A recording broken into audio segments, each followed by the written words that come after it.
Es sveicināts Latvijas gada auto 2026 vasaras testa braucienā.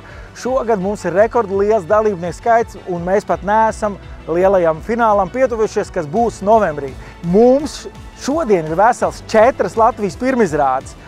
Fiat Grande Panda, bet ir 3 pirmizrādes, kas ir pirmo reizi vispār Latvijā. Jauns autoražotājs, jauns pārstāvis, un jā, tas ir Ķīnas ražotājs MG. Iespējams, ir arī Āzijai tuvāka izruna, bet tas ir vecais labais angļu zīmols, ko tagad pārvalda ķīnieši, un ir veselas 3 mašīnas ar savām niansēm. Es jau izbraucu ar dažām, jā, ļoti seko līdzi, kur tev atstiņas skatās, un ja tu bišķiņi ilgāk neesi tā kā vajag, jau pīkst.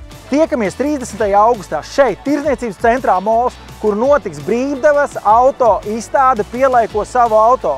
Izstādē piedalīsies aktuālie modeļi ar akcijas piedāvājumiem, un šobrīd dažiem modeļiem pat ir rinda līdz nākamā gada janvārim, februārim. Šeit tu varēsi tos modeļus ne tikai apskatīt, bet arī ar tiem izbraukt. Izvēlies automobīļus, ar kuriem tu gribi braukt, ej pie pārstāvja, pieraksties uz laiku un nāc noteiktajā laikā. Nav rindas un jāgaida nezināšana. Viss parasti strādā diezgan labi kā pēc pulksteņa, līdz ar to nāc, brauc, plus nāc ar ģimeni, atpūties. Mums šeit 1:01 un 2:02 būs drifta šovs. Šeit Latvijas drifteri driftēs ar saviem automobīļiem, kas ir vairāk nekā uzķūnēti.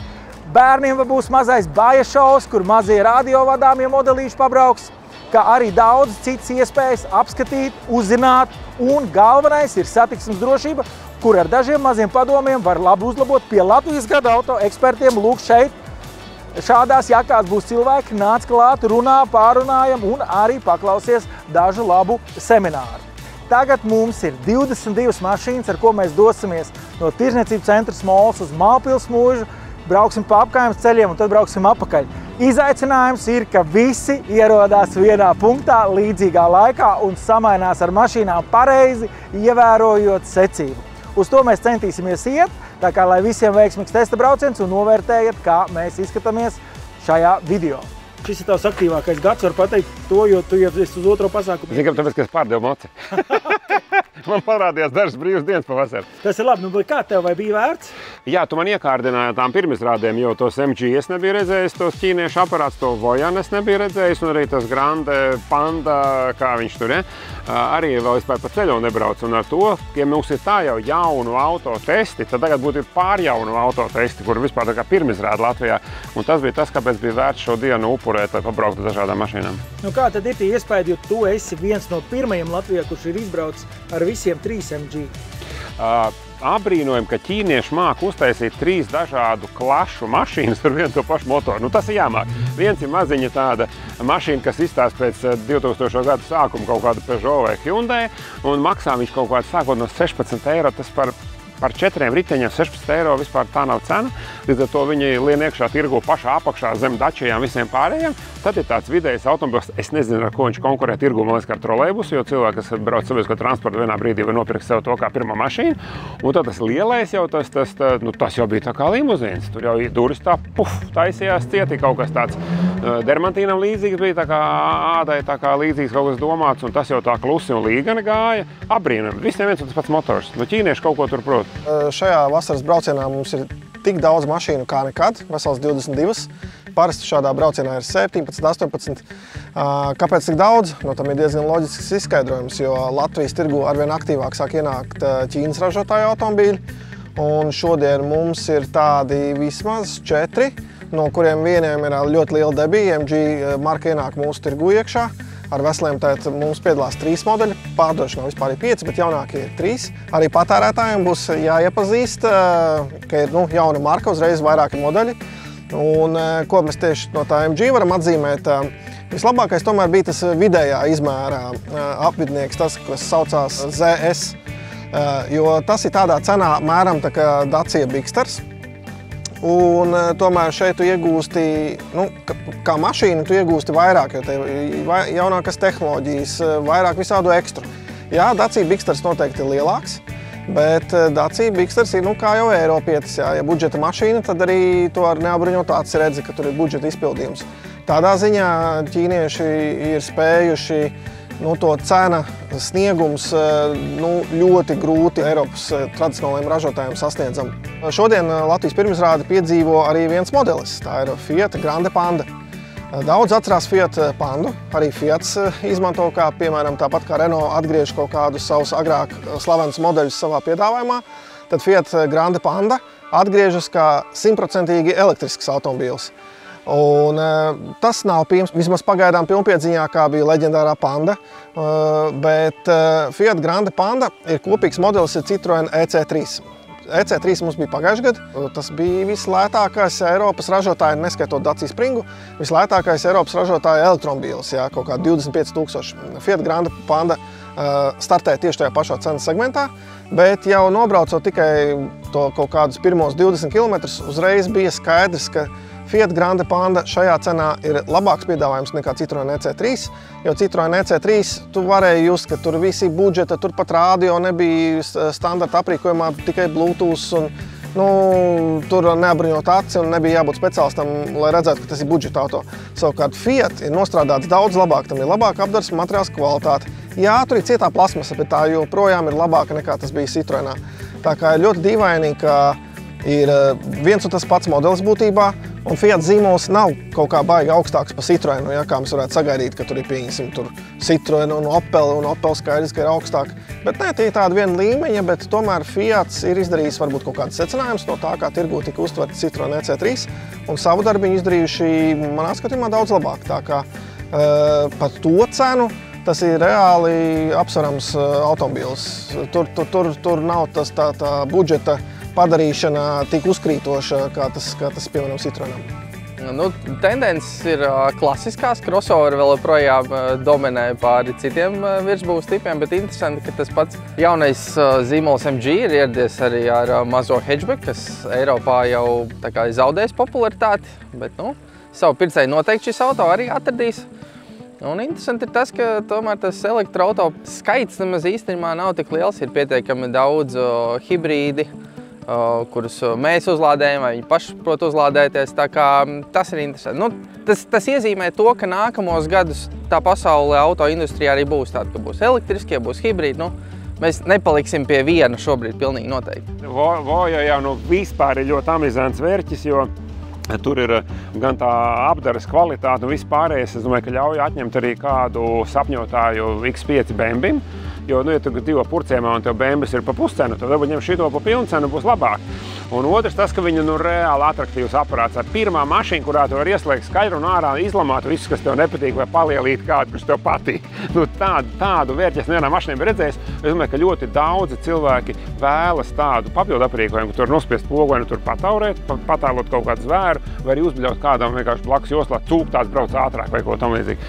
Tas ir tāds papildu aprīkojums, kuram vajadzētu būt ļoti daudzās mašīnās cilvēku to pirkt. Šobrīd mans lielākais tāds pārsteigums ir tas, ka pagājušajā gadā ap šo laiku apmēram varēja just, kas tad ir tie favorīti, kas varētu pretendēt uz gada auto.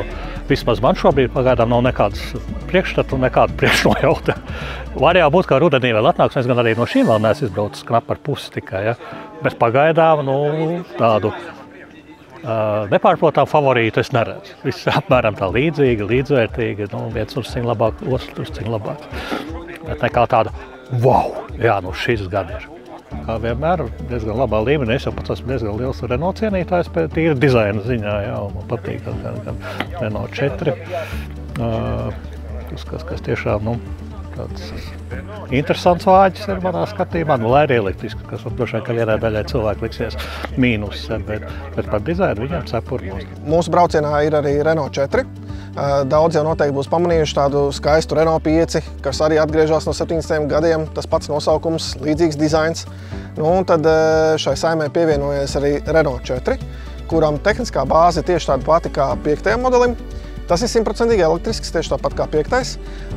Tomēr, ja Renault 5 bija tā, ja garāka auguma cilvēks piesēžās priekšā, tad aizmugurē tur vispār nav vietas. Tas ir Renault 5 ir tāds strikti divvietīgs automobils, un tur pat nav runa, ka 2 pieaugušie, 2 bērni. Tur, ja garais piesēžās, tad Renault 5 atbīdās sēdeklis līdz pat aizmugurē, burtiski atcitoties pret aizmugurē sēdekli. Tad Renault 4 šo problēmu risina. Tas joprojām ir tāds kompakts, vairāk tāds tā kā uz mazo auto. Un tam jau ir aizmugurē, jau var iesaisties ne tikai bērni, bet arī pieaugušais. Protams, būs pašauri pieaugušajiem, ja priekšā arī sēž kāds garāka auguma. Bet šis jau ir praktiskāks automobils nekā Renault 5. Tehniskā bāze visi ir tieši tā pati, motori, akumulatori tie paši. Arī līdz ar to bagāžu nodalījums ir ietilpīgāks. Līdz ar to tas ir tāds praktiskāks pirkums tiem, kas grib šo klasisko dizainu, jo arī Renault 4 ir atsauce uz klasisko modeli.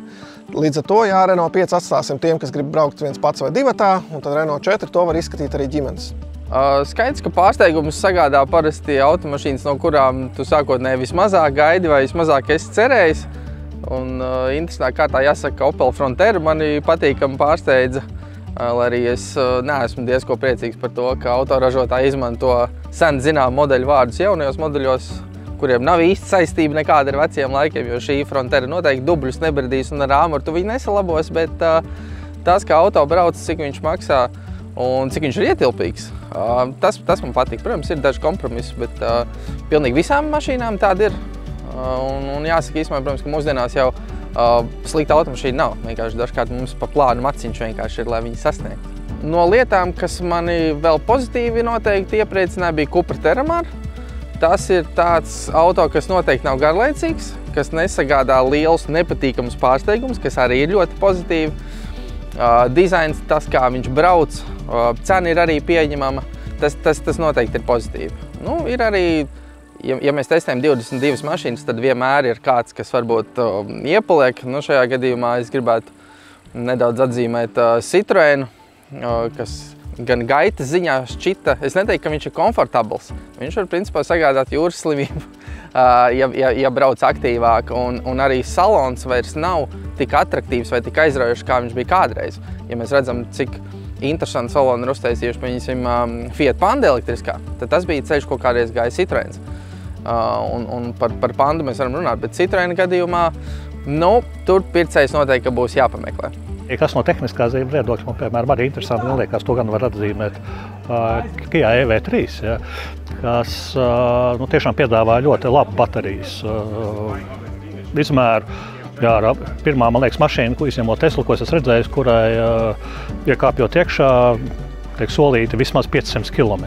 Tas tomēr ir ļoti pieklājīgs rādītājs. Ja. Dizains var patikt vai nepatikt, tas kā kurām gaumi ir. Ja. Bet ir no tehniskā viedokļa, tur visu cieņu cepurnos. Alfa Romeo tāda interesanta arī ir, tāpēc, ka sarkana. bet arī tā drusku citādāk mašīna ir. Bet tā kopumā pārējais, saku, tā, bez izteiktiem līderiem. Interesants jaunums bija Alfa Romeo Juniors. Mūsdienās Alfa Stellantis grupā, tas, kur arī Peugeot Citroens. Tāpēc tas ir tāds vilks ādā, ja tā var teikt. Tāpēc, ka tas ir uz kā bāzi ir paņemts jau kaut kāds Peugeot modelis. Un tad no Alfa Romeo inženieri ir darījuši, ko varējuši. Ja no sākuma es tajās kā priekšā diezgan skeptiski, jo, pieņemsim, Opels arī ir uz Peugeot un Citroen bāzes. Un Opels tur maz ko ir noslāpējis vai padarījis par savu, lai tas būtu Opels, nevis Peugeot. Tad savukārt Alfa Romeo diezgan labi pastrādājuši. Jā, pogas mēs redzam, ka tās ir tādas pašas kā Peugeot automašīnā dažas, un tas nodod tos ciltsrakstus. Bet pati braukšana ir vēl labāka nekā, pieņemsim, ir Peugeot, jo Peugeot jau arī ir ļoti labs. Bet Alfa ir to padarījusi tādu mašīnu stingrāku, kas ļoti patika atsaucīgāku stūris ratu. Sēdekļi ļoti sportiski, kā jau Alfai pienākās ierīkoti. Protams, cilvēkam jāstāsta, vai tā cena atbilst, vai viņš tieši to vēlas, visu tos sportiskos sēdekļus, sportiskos stūris ratu. Bet tieši braukšanā patīkami pārsteidza, ka Alfa bija nevis noslinkojusi kā Opelis, bet Alfa bija tomēr savu vārdu mēģinājusi aizstāvēt. Tu salīdzini ar tiem jaunumiem, kas skaitās Eiropas ražotāji. Ir kaut kā, es tā uzreiz redzu, ka šis ir tiešām mēģināts tā kā ietaupīt un uztaisīt lēti, bet īstenībā tad, kad tu salīdzini, kādu tu vari nopirkt ķīnieti, kā tev liekas, kā šī cīņa cena pret kvalitāti? Tur, saproties, ir tā Āzijas kultūra skaisti kopēt. Viņi ir lepni, ja izdodas nokopēt. Un tu redzi, ka viņi tajā savā lētajā mašīnā mēģinājuši nokopēt Peugeot stūri, bet aizmetuši kādā leņķī viņai jāstāv pret braucēju. Viņi tā taisnā augšu apakš, bet viņi tādā leņķī tā kā kombainā. ka tu šitā stūrē. Bet gribējuši dizaini, tā kā tu sēdi mašīnā klēpī, bet tagad noliec to stūri klēpī, tu neredzi spiedometrā neko. To viņi vēl nav sapratuši, kāpēc eiropieši tā dizainē. Viņi nespēja sasiet paneli ar stūru un ar krēslu lobā. Tas man atgādina, atceros, pirms gadiem 20 bijām Malaizijā, un tur vietējie pavāri izdomāja vācu filmēšanas grupai uzdāvināt torti ar Vācijas karogu. Viņi ieguglēja, kāds karogs izleca no filmas Indiana Jones, tādu viņi arī atnesa. Vācieši to, protams, redzēt negribēja. Nu, šobrīd tas pats ir ar ķīniešu mašīnām. Nu, mums tāpat kā pircējiem noteikti svarīgi ir atrast arī cenas un ieguvuma attiecību. Ja mēs, piemēram, skatāmies uz jauno Dacia Bigster, tad labākajā aprīkojumā tas jau ir kļuvis dārgāks kā parasti, jau 33–34 tūkstoši. Savukārt, piemēram, MG, ķīnieši, respektīvi, tā kā vairāk spekulē ar zemāku cenu. Līdz ar to tev ir svarīgi atrast, ko tu vari iegūt par pēc iespējas saprātīgāku cenu. Ja mēs skatāmies, kas ir viens no arī maniem favorītiem Lynk & Co no Ķīnas, tad tur cenas un ieguvuma attiecība jau ir laba, bet ja mēs skatāmies uz Voyage, tas jau ir premium segments. Tā kā svarīgi ir atrast to odziņu, to īsto momentu noķert. Un mēs jau tojamies ceļojuma noslēgumam, un starp 22 mašīnām, protams, ka ir vairāk elektroauto, un tie, kas vairāk ir piemēroti pilsētai, tie šobrīd lādējās, un tad mums pārējiem ir iekšdeļas auto, nāks viņus gaidīt. Nu, katram auto, principā, ir sava vide paredzēta. Tiekamies 30. augustā no 11 līdz 5 dienā šeit Tirdzniecības centrā Mols. Pielaiko savu auto!